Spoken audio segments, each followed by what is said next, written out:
yaitu PKCKO. Nah, di sini kakak ucapkan terima kasih buat adik-adik sekalian sudah hadir di acara kali ini, sudah menyempatkan waktunya. Nah, sebelum kita melanjutkan acara kita, baik-baik kita berdoa terlebih dahulu. Apakah adik-adik sekalian ada yang berdoa? Boleh nggak? Oke, silakan. Sebelum mulai acara adalah kita berdoa, kita dengar dan doa dimulai.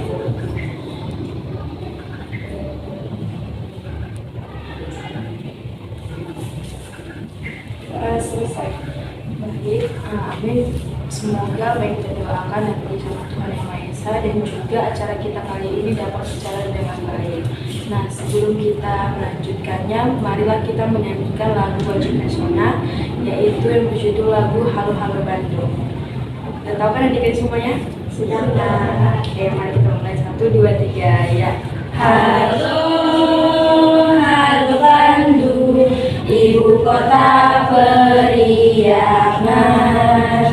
Halo, halo Bandung, kota kenang-kenangan. Sudah lama beta tidak berjumpa dengan kau. Sekarang telah menjadi lautan api, mari berebut kembali. Oke, terima kasih adik-adik. Sekarang kakak mau nanya nih, apakah adik-adik sudah pernah nih mengikuti kegiatan PKCKO? Kalau belum ya. Nah, kemudian apakah adik-adik sudah tahu nih pengertian ataupun latar belakang dari PKCKO? Belum ada tahu ya. Jadi PKCKO itu adalah sebuah metode pembelajaran yang fokus pada pengembangan karakter cerdas melalui kegiatan kelompok. Nah, PKCKO ini menekankan pada pengalaman dan penghayatan nilai-nilai karakter cerdas dalam perilaku sehari-hari.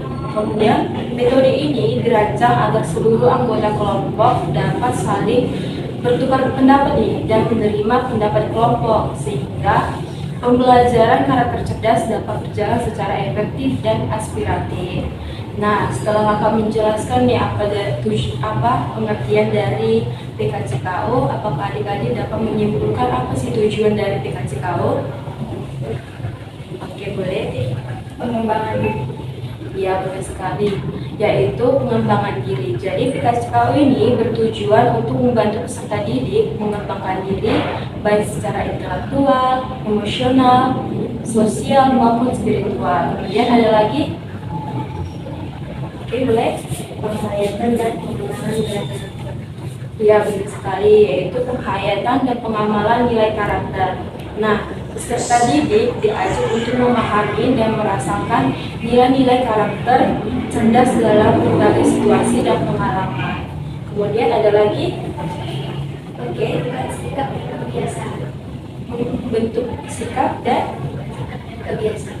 Ya, membentuk sikap dan kebiasaan. Jadi melalui kegiatan kelompok, peserta didik diharapkan dapat membentuk sikap dan kebiasaan. Ada lagi? Menerapkan dalam kehidupan sehari-hari. Ya, jadi PKCKO itu mendorong peserta didik untuk menerapkan nilai-nilai karakter cerdas dalam kehidupan sehari-hari, baik itu di sekolah, di keluarga maupun di masyarakat. Nah, jadi ada lagi yang memberi pendapat meningkatkan keterampilan komunikasi. Ya, yaitu PKCKO ini juga dapat membantu peserta didik untuk meningkatkan keterampilan komunikasi mereka seperti kemampuan berbicara di depan umum, menyampaikan pendapat, dan menerima pendapat orang lain. Nah, itulah tadi tujuan dari PKCKO hari ini. Kemudian, Bapak akan menjelaskan nih, bagaimana sih cara kegiatan PKCKO ini berjalan.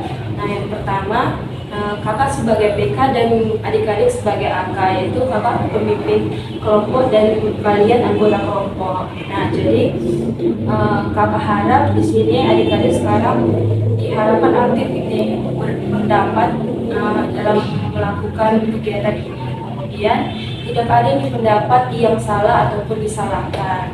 Dan kemudian misalnya adik-adik sekalian memilih pendapat, boleh menunjuk tangan dan bergantian jika yang menjawab lebih dari satu orang.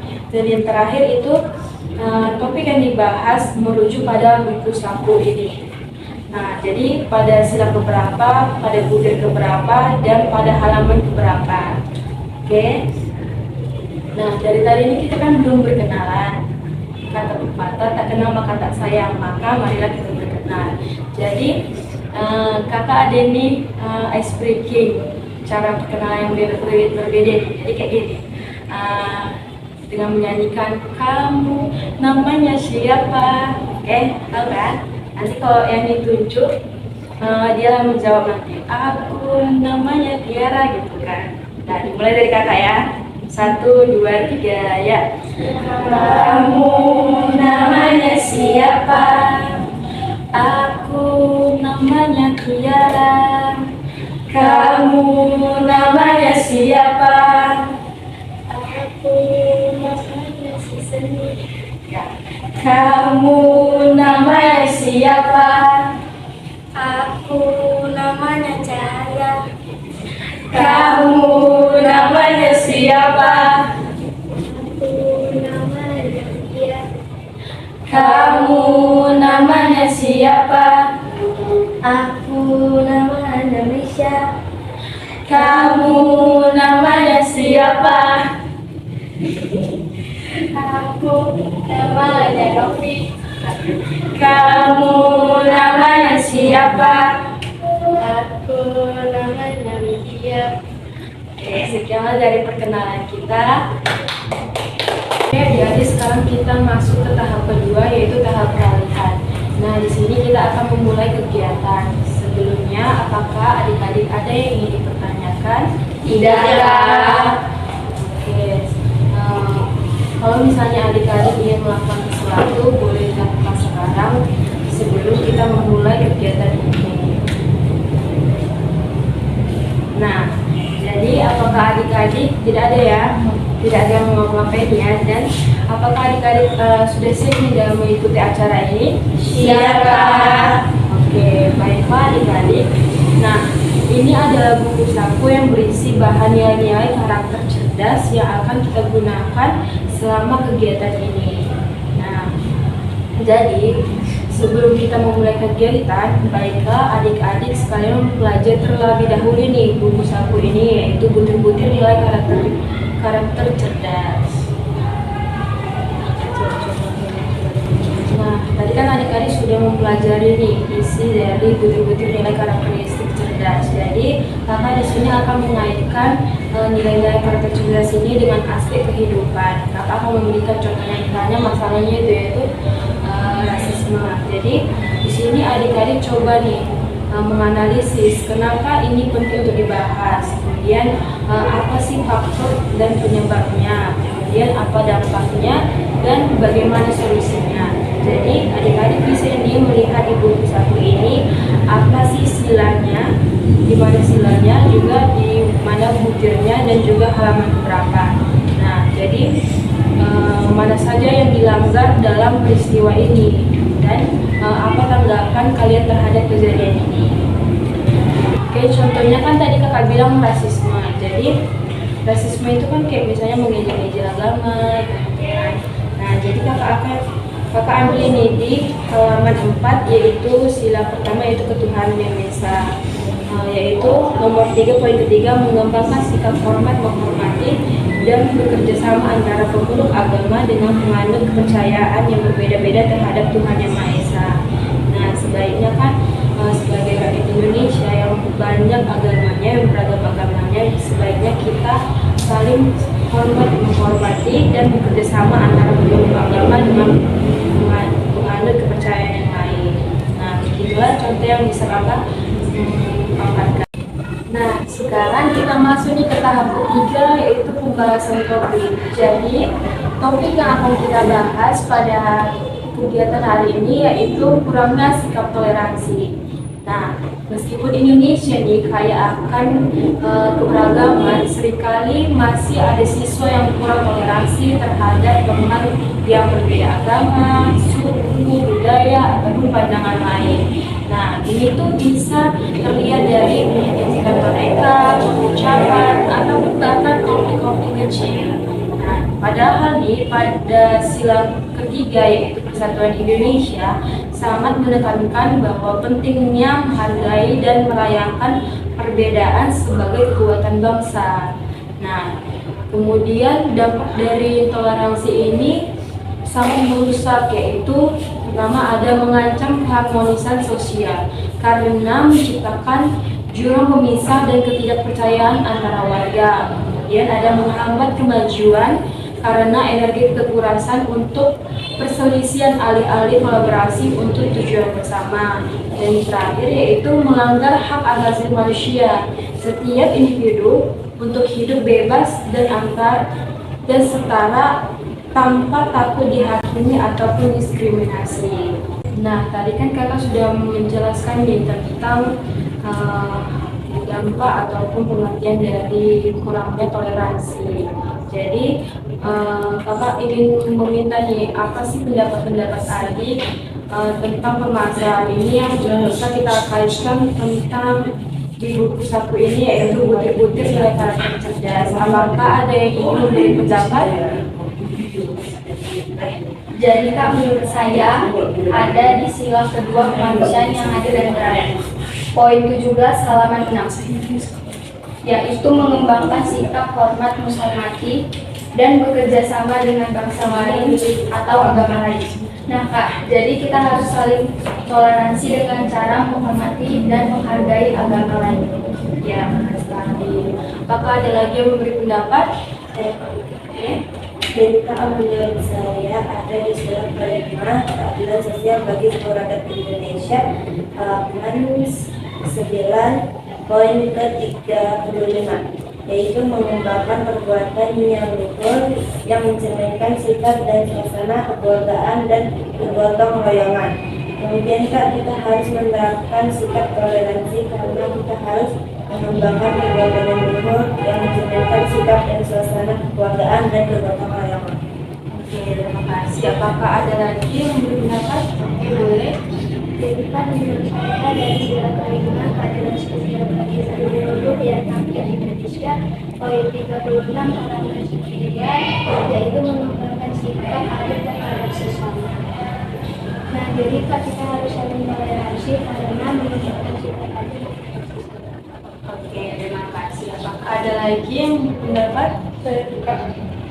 Jadi Kak, menurut saya di sila keempat selanjutnya yang dipimpin oleh hikmat kebijaksanaan dalam perbuatan perwakilan poin 29 halaman 8, menghormati dan menjunjung tinggi setiap keputusan yang dicapai sebagai hasil musyawarah. Jadi kita saling menghargai agama atau budaya lain. Oke, terima kasih. Apakah ada lagi? Oke, boleh.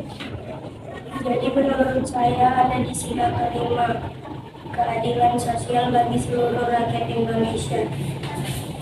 Poin 38 halaman 9, menghormati hak orang lain. Nah Kak, jadi kita harus saling toleransi karena kita harus menghormati hak orang lain. Oke, benar sekali. Boleh, ada lagi? Jadi kan menurut saya ada di sila pertama, yaitu ketuhanan yang Maha Esa, poin 3 halaman 4, yaitu mengembangkan sikap hormat menghormati dan bekerja sama antara pengaruh agama dengan penganut kepercayaan yang berbeda-beda terhadap Tuhan Yang Maha Esa. Nah Kak, jadi kan kita harus toleransi karena kita harus mengembangkan sikap hormat menghormati dan bekerjasama antara pengaruh agama dengan pengaruh kepercayaan yang berbeda-beda terhadap Tuhan Yang Maha Esa. Ya, benar sekali apa kata tadi. Nah, terima kasih buat sudah mau memberi pendapat-pendapat adik tentang permasalahan ataupun topik hari ini, yaitu tentang kurangnya sikap toleransi. Nah, adik-adik sekarang kita masuk ke tahap keempat, yaitu tahap pengumpulan. Jadi kesimpulan dari kurangnya sikap toleransi ini yaitu kurangnya sikap toleransi adalah masalah serius yang mengikis fondasi kebersamaan dan kesatuan dalam masyarakat. Ketika individu ataupun kelompok gagal menghargai perbedaan, baik itu agama, suku, ras, gender, ataupun pendapat politik ataupun gaya hidup, maka yang muncul adalah diskriminasi, prasangka, dan juga konflik. Nah, di sini adik-adik bisa melihat kemajuannya masing-masing dalam tindakan kita tadi tentang kurangnya sikap toleransi. Kemudian, kakak meminta apa sih pendapat adik-adik ataupun tanggapan adik-adik dalam pembahasan kita tadi? Bisa ceritakan? Oke, boleh. Jadi Pak, harapan saya adalah kita harus melakukan gotong royong. Ya, benar sekali. Kita harus mengambil sikap gotong royong. Kemudian adik, oke boleh. Jadi kak, tanggapan saya kita harus bersikap kekeluargaan. Ya, benar sekali. Ada lagi yang belum dapat? Ya, boleh. Jadi tanggapan saya yaitu melaksanakan perintah dan menjauhi larangan Tuhan sesuai dengan agama yang dianut, yaitu berbuat kebaikan atau kebajikan dan menghindari berbuat salah atau kejahatan. Ya, benar sekali. Kita harus membuat kebaikan. Kemudian ada lagi yang memberi tanggapan? Oke, boleh. Jadi tanggapan saya adalah kita harus toleransi atau suka berjuang sesama agama lain. Ya, benar sekali. Selanjutnya ada lagi?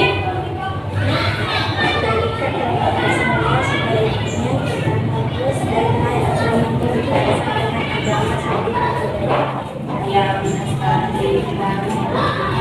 Ya, ada lagi? Menurut pengawasan saya sebagai kita harus sama-sama mengerti ketentuan. Ya, benar sekali. Kita harus sopan santun sesama yang lain. Nah, terima kasih buat tanggapan adik-adik sekalian. Nah, sekarang kita masuk ke dalam pembahasan kegiatan selanjutnya. Nah, berhubung kegiatan kampus selesai, nah, kapan kita melakukan kegiatan dikasih tahu lagi? Kapan ya? Minggu depan. Oke, ini minggu depan ya. Oke. Selanjutnya, kita masuk ke tahap kelima yaitu penutup. Nah, di sini kakak mengucapkan terima kasih atas kehadiran adik-adik hari ini pada layanan dikasih tahu ini. Kakak harap adik-adik sekalian menikmati kegiatan ini dan menerapkannya ke dalam hal yang positif dalam hidup adik-adik. Nah, jadi tidak terasa nih waktu berlalu dengan cepat. Kegiatan kita pun hampir berakhir. Oke. Di akhir ini, tadi kan kita sudah melakukan doa di awal. Nah, sebaiknya kita melakukan juga doa di akhir ini agar kita nantinya selamat sampai tujuan kita. Adakah yang ingin memimpin doa kita? Ada Pak? Oke, boleh. Sebelum pulang marilah kita berdoa menurut agama dan kepercayaan masing-masing.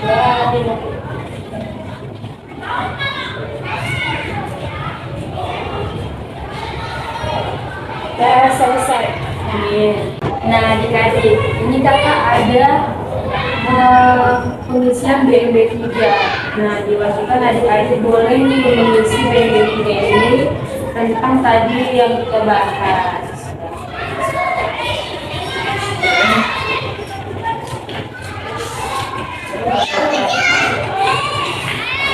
Oke adik-adik, terima kasih sudah mengisi BMB 3 tentang permasalahan kita yang tadi kurangnya sikap toleransi.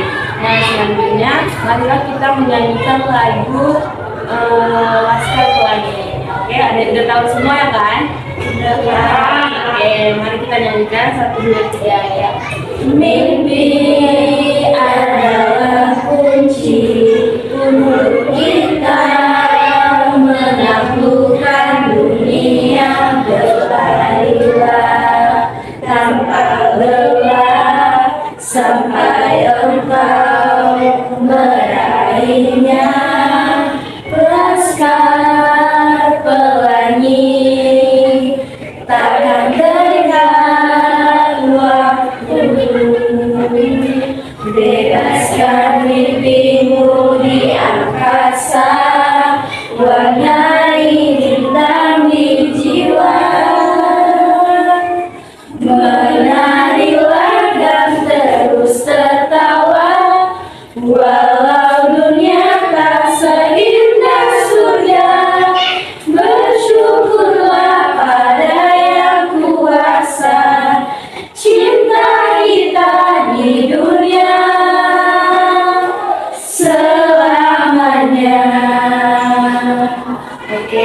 Terima kasih buat adik-adik. Sampai jumpa lagi.